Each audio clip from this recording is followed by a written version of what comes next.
Shalom Jemaat yang dikasihi Tuhan. Saya ingin mengucapkan selamat tahun baru Imlek bagi saudara yang merayakannya. Sin Nian Kuai Le, selamat tahun baru, Happy New Year. Sin Chun Kiong Hi, selamat menyambut musim semi. Kong Si Facai, semoga Anda makmur. Wan Si Rui, semoga semua keinginan Anda tercapai. Hari ini saya akan menyampaikan firman dengan judul Pandangan Kristen tentang perayaan Imlek.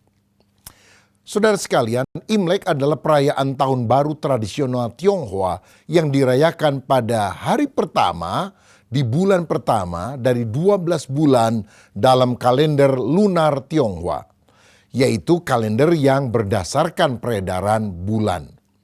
Perayaan ini sebetulnya sudah berusia lama sekali, lebih dari 3.500 tahun silam sejak dinasti Shang, yaitu kira-kira 1.600 tahun sebelum Masehi. Awalnya perayaan ini dirayakan untuk memperingati awal musim semi dan untuk menghormati dewa-dewa agraris.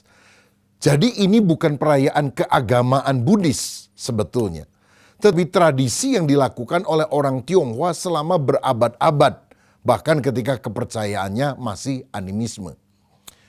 Berikut beberapa tradisi perayaan tahun baru Imlek. Ini kebiasaan yang biasa dikerjakan. Yang pertama, membersihkan rumah sebelum Imlek dengan tujuan membuang kesialan, perkara-perkara yang tidak baik, dan mempersiapkan keberuntungan. Yang kedua, menghias rumah dengan dekorasi seperti lentera merah, lampion, bunga, dan lain-lain. Kemudian menggunakan pakaian baru dengan harapan mendapatkan keberuntungan baru. Banyak yang menggunakan pakaian merah. Lalu ada makanan khas yang muncul setiap Imlek, misalnya kue bulan, ada jeruk, dan lain-lain. Dan juga kebiasaan yang bagus yaitu mengunjungi keluarga, yaitu di hari tahun baru Imlek untuk mempererat hubungan kekeluargaan satu sama lain. Dan juga ada tradisi membagikan angpau, yaitu amplop merah yang berisi uang kepada anak-anak dan juga kepada orang tua sebagai simbol keberuntungan dan kemakmuran. Nah, secara umum saya ingin membahas bagaimana sikap Kristen terhadap budaya. Ada 3 kategori dan contoh praktis yang kita bisa kaitkan dengan budaya Tionghoa. Yang pertama, ada budaya yang kita bisa terima. Misalnya apa? Menghormati orang tua, kumpul bersama, memberi angpau sebagai simbol berbagi berkat. Ini adalah tradisi yang baik yang perlu dikembangkan serta tidak bertentangan dengan firman Tuhan. Tidak ada masalah. Tetapi yang kedua, ada tradisi atau budaya yang perlu ditolak karena tidak sesuai bahkan bertentangan dengan ajaran Kristen. Misalnya sembahyang kepada arwah leluhur, memberi persembahan kepada roh. Karena kita tahu ibadah itu hanya ditujukan kepada Allah yang Maha Esa, bukan kepada arwah, kepada roh, dan sebagainya. Kita juga harus menolak kepercayaan kepada tahayul, ramalan nasib, zodiak, atau sio, percaya kepada feng shui, kepercayaan bahwa tata ruang dan penempatan barang akan membawa keberuntungan. Termasuk juga menomorsatukan materi dan tidak mengandalkan Tuhan. Karena banyak orang Tionghoa, pengejaran utamanya itu adalah uang yang lebih banyak, keuntungan yang lebih besar. Kita percaya bahwa kita harus mengutamakan Tuhan di atas segala-galanya. Yang ketiga, ada tradisi atau adat istiadat yang perlu diubah, disesuaikan supaya tidak bertentangan dengan firman. Misalnya, perayaan Imlek, di mana ada pertemuan dengan orang tua dan keluarga, ini sesuatu yang baik dan perlu dikembangkan. Tetapi kita melakukannya bukan sambil berdoa kepada arwah, tetapi kumpul keluarga sambil berdoa dan bersyukur kepada Tuhan Yesus. Sehingga orang Kristen latar belakang Tionghoa pun bisa merayakan perayaan Imlek dengan benar. Atau contoh yang lain, tradisi pernikahan atau kedukaan, pemakaman. Tidak perlu melakukan ritual dari kepercayaan yang lama, tapi selaras dengan iman Kristen. Misalnya, Kalau kepercayaan yang lama itu ketika ada orang mau dikuburkan, maka keluarga akan melemparkan buah semangka, lalu akan terbelah sampai merah warnanya kelihatan. Karena menurut kepercayaan, Giam Loong yaitu dewa penjaga pintu akhirat itu suka makan semangka begitu.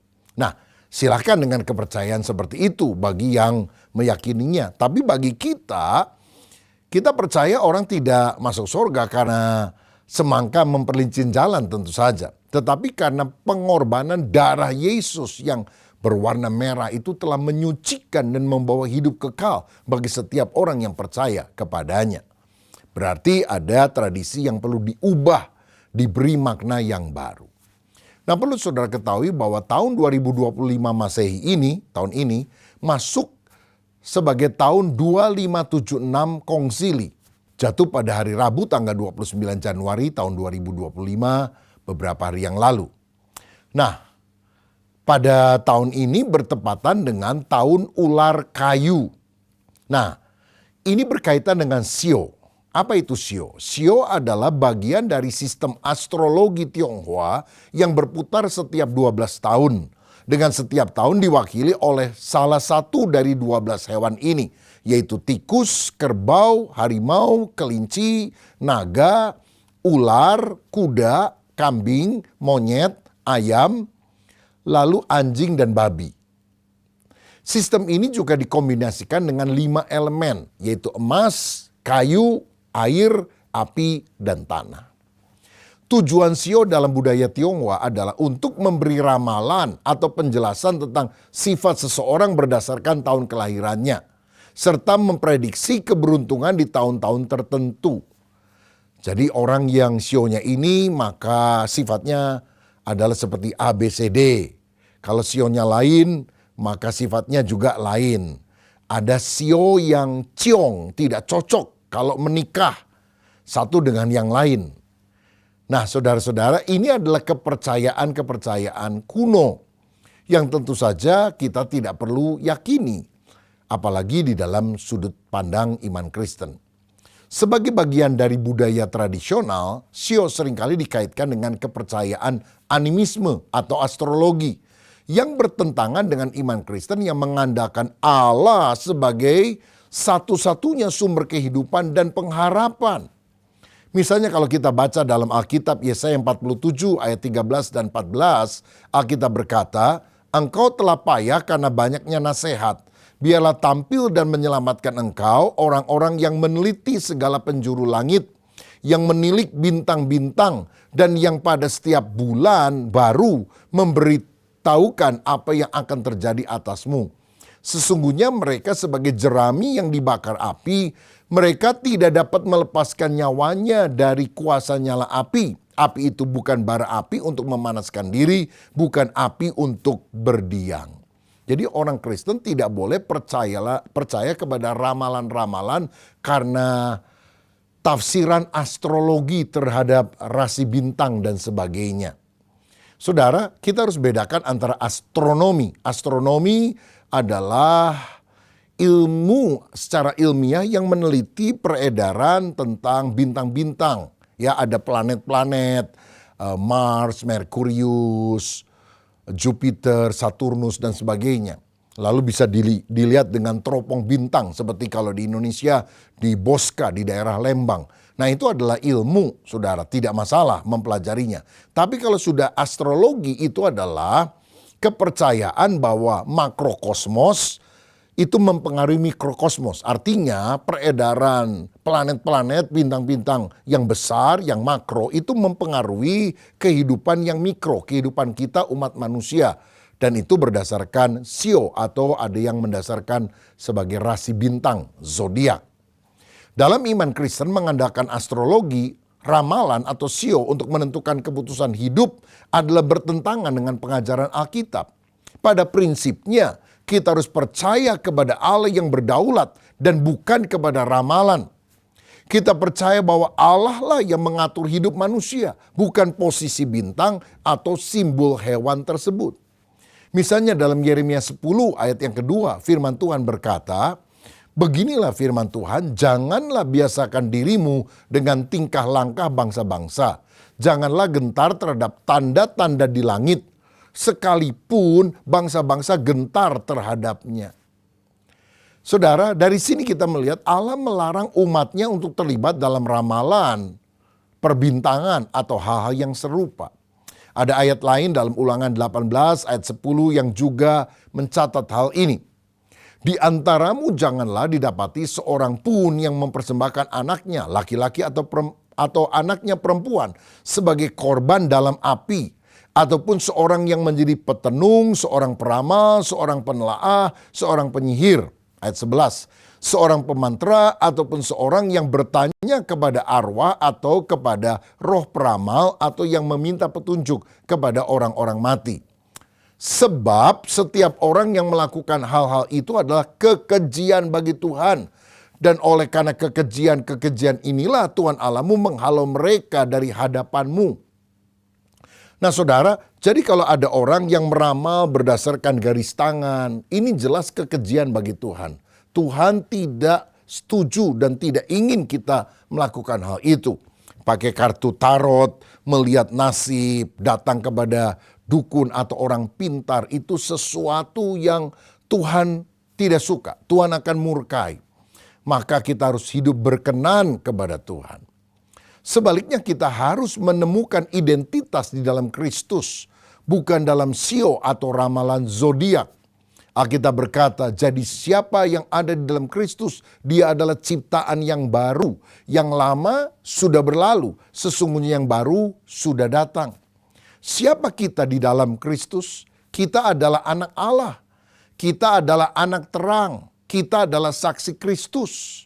Jadi bayangkan, kalau kita sebagai anak Allah hidupnya ditentukan oleh simbol-simbol monyet, simbol-simbol kuda, simbol-simbol sapi dan sebagainya. Tentu tidak cocok dengan apa yang ada di dalam kebenaran firman. Saya percaya orang yang hidup di dalam Kristus, segala kutuk sudah disingkirkan dan segala berkat itu yang datang di dalam kehidupan kita. Sehingga kita mengalami berkat itu bukan karena kita pakai warna tertentu, misalnya baju harus merah. Nggak apa-apa pakai baju merah, baju kuning, baju biru, baju apapun. Tetapi kalau dirasa, waduh kalau nggak pakai baju warna tertentu, nasib saya tidak akan bagus. Nah ini sesuatu yang salah saudara-saudara. Nah bagaimana dengan barongsai? Nah saudara perlu tahu bahwa ada lambang liong atau naga. Nah ceritanya waktu dulu adalah ada dewa-dewa atau ada roh-roh yang seringkali mengganggu orang-orang Tionghoa di perkampungan-perkampungan. Maka untuk mengusirnya mereka menyalakan petasan, duar, lalu kemudian ambil alat musik seperti genderang, creng, creng, creng. Lalu naga ini justru disimbolkan sebagai yang melawan kuasa-kuasa gelap atau roh tersebut. Lalu kemudian dimainkan oleh orang-orang tertentu. Nah saudara-saudara, memang di dalam Alkitab kita melihat kalau ular ataupun naga itu rasanya konotasinya lebih kepada iblis ya, bukan kepada pengusir iblis. Ya memang agak sedikit berbeda. Jadi banyak orang bilang hati-hati, ini tahun ular, setan akan bekerja. Wah, saudara-saudara, saya lihat memang ular itu dipakai oleh iblis untuk menggoda manusia jatuh ke dalam dosa. Bahkan dalam kitab Wahyu dikatakan hati-hati dengan si ular tua itu, naga yaitu si iblis yang akan dihancurkan oleh Kristus. Tetapi ular itu juga pernah dipakai oleh Tuhan sebagai simbol. Karena ketika orang Israel berontak melawan Allah lalu kemudian banyak yang mati, banyak yang sakit. Tuhan bilang dirikanlah sebuah patung ular tembaga supaya orang yang sakit yang mati memandang kepada patung tembaga berbentuk ular itu, dia akan sembuh, dia akan hidup kembali. Dan di dalam perjanjian baru firman Tuhan berkata, sebagaimana Musa mendirikan ular tembaga di padang gurun, begitu juga anak manusia akan ditinggikan. Artinya Yesus akan disalibkan supaya orang yang memandang dia, percaya kepada dia akan selamat, tidak binasa sampai selama-lamanya. Bahkan lambang daripada IDI, Ikatan Dokter Indonesia, adalah gambar ular tembaga di atas kayu. Jadi kita harus melihat apa konteks yang ada. Nah, kembali pada masalah barongsai itu. Kalau ini dilakukan dengan didoakan terlebih dahulu di tempat ibadah mereka, ya, lalu kemudian ada kekuatan magic yang dimasukkan kepada orang-orang yang melakukan hal itu, tentu kita harus menolak karena kita tidak mau ada hal-hal yang berbau mistis, penyembah berhala. Tapi terus terang saudara-saudara, di daerah-daerah tertentu, terutama kalau menjelang Imlek, suka ada pengamen-pengamen. Nah, biasanya mereka main gitar, kan nyanyi-nyanyi. Menjelang Imlek ditaruh itu gitar, lalu mereka pakai barongsai, hap, begitu saudara. Lalu maksudnya orang disuruh masukin angpau atau uang ke dalam mulut daripada si barongsai ini. Lah, yang main juga bukan orang Tionghoa, yang pakai barongsai itu ada orang Jawa, ada orang Batak atau suku yang lain. Dan agamanya pun beragam, karena bagi mereka ini bukan soal masalah kepercayaan yang mereka imani, tapi ini adalah sebuah cara saja pendekatan budaya untuk mendapatkan keuangan karena mereka adalah orang-orang yang ingin mendapatkan angpau. Saudara-saudara, bila hal itu terjadi, saya rasa kita tidak perlu secara ekstrim berkata, pokoknya kalau ada barongsai setan, kita tengking. Begitu barongsai datang, kita pukul. Saya rasa itu adalah sikap yang terlalu berlebihan. Namun, sekali lagi, sebagai anak Allah, sebagai anak terang, sebagai saksi Kristus, kita harus hidup berjalan sesuai dengan kehendak Tuhan dan tidak dipengaruhi oleh kepercayaan-kepercayaan yang tidak beriman kepada Kristus. Jadi perayaan Tahun Baru Imlek harus digunakan untuk bersyukur kepada Tuhan. Mohon tuntunan untuk tahun yang mendatang. Karena kita percaya setiap tahun ada perjuangan-perjuangan yang berat, saudara. Dan kita berdoa supaya Tuhan memberikan perlindungan dan berkat dalam hidup kita. Kenapa orang Tionghoa menyukai dengan datangnya musim semi yang baru? Sehingga mereka mengatakan Sin Chun Kyong Hee, selamat datang musim semi yang baru. Karena sebelumnya musim dingin. Dan kalau di Tiongkok itu dinginnya itu kan bisa beberapa derajat di bawah 0 Celcius, minus saudara-saudara, dingin sekali. Banyak orang sakit, apalagi sekarang ini ada virus-virus semacam COVID-19 itu yang memang merebak selama musim dingin. Musim dingin angin bertiup dengan keras, macam-macam masalah sering terjadi, banjir dan sebagainya. Tapi setelah memasuki tahun baru Imlek, maka musim dingin itu mulai berhenti diganti dengan musim semi.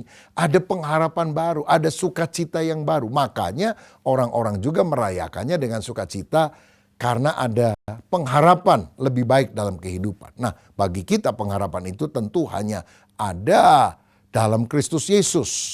Musim akan selalu berganti.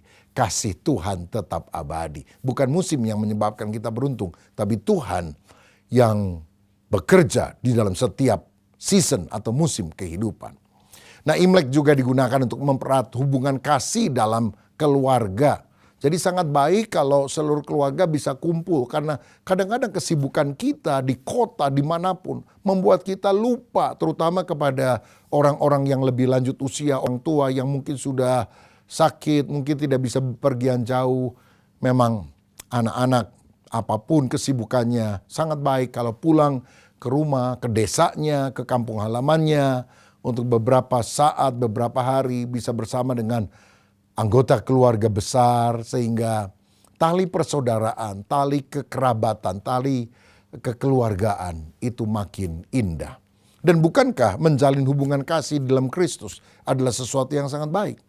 Lagi pula, kesempatan bertemu keluarga bisa digunakan untuk bersaksi tentang kebaikan Tuhan dan menceritakan keselamatan di dalam Yesus Kristus. Kapan kita bisa berjumpa dengan keluarga besar dan banyak bersaksi kepada mereka? Kalau bukan salah satunya di tahun baru Imlek ini. Jadi bagi orang Kristen ini adalah kesempatan untuk dapat memberitakan Injil. Supaya mereka yang percaya tidak binasa melainkan beroleh hidup yang kekal. Nah, saudara sekalian, saya melihat ada rekan-rekan hamba Tuhan yang bukan orang Tionghoa, tapi melayani di daerah di mana banyak mayoritas orang-orang Tionghoa, mereka juga berkata, saya seringkali mengadakan ibadah pada tahun baru Imlek. Walaupun saya bukan orang Tionghoa dan saya tidak merasa perlu melakukan tradisi ini. Tapi ketika saya melihat ini sebagai kesempatan untuk orang-orang datang kepada Yesus, minta didoakan supaya mendapatkan berkat, dan kita berkata berkat sejati datang dari Kristus. Saya mengadakan ibadah dan juga bikin pohon-pohon yang ada gantungannya, buahnya itu adalah angpau. Ya begitu dibuka isinya ayat Alkitab begitu saudara, yang memberikan kekuatan secara rohani. Bukankah ini adalah pendekatan kontekstual yang baik sekali? Jadi orang Kristen dapat menghormati perayaan Imlek sebagai tradisi budaya selama itu tidak bertentangan dengan iman kepada Kristus. Sebaliknya kita bisa gunakan ini seperti yang Paulus katakan, kepada orang Yahudi aku bersikap seperti orang Yahudi, kepada orang non-Yahudi, orang Yunani, aku juga berlaku seperti orang Yunani, supaya aku dapat memenangkan sebanyak mungkin orang bagi Kristus. Dan dengan pengertian itu, saya ingin mengucapkan selamat tahun baru Imlek, kiranya berkat Tuhan melimpah dalam hidup saudara, perjalanan sepanjang tahun baru ini punya harapan di dalam Yesus. Kita menolak segala tradisi yang tidak cocok dengan firman seperti penyembahan berhala. Tetapi adat budaya yang mempererat hubungan keluarga, memberi angpau sebagai tanda kita juga tidak boleh serakah, egois, tapi jadi berkat bagi orang lain. Itu sesuatu yang perlu dikembangkan. Dan gunakanlah kesempatan-kesempatan seperti itu untuk bersaksi tentang kebaikan Tuhan. Mari kita berdoa. Bapa, terima kasih untuk tahun baru Imlek. Kami percaya bahwa Tuhan baik buat kami. Sehingga tantangan demi tantangan di tahun yang lama, Tuhan akan ubah menjadi pengharapan di tahun yang baru ini. Tuhan berkati anak-anak-Mu yang merayakan tahun baru Imlek. Banyak di antara mereka adalah anak-anak Tuhan, orang Kristen dalam latar belakang Chinese atau Tionghoa. Tetapi kami percaya orang yang beriman kepada Kristus, tidak ada lagi Yahudi atau Yunani. Tidak lagi ada perbedaan suku, warna kulit dan sebagainya. Karena semuanya satu di dalam Kristus. Ketika kami beriman, segala kutuk sudah dicabut. Segala berkat Allah dilimpahkan. Dan kami percaya tahun baru ini juga membawa kelimpahan berkat bagi setiap orang yang beriman kepada Kristus. Demi nama Yesus, kami berdoa dan mengucap syukur. Haleluya. Amin. Tuhan Yesus memberkati.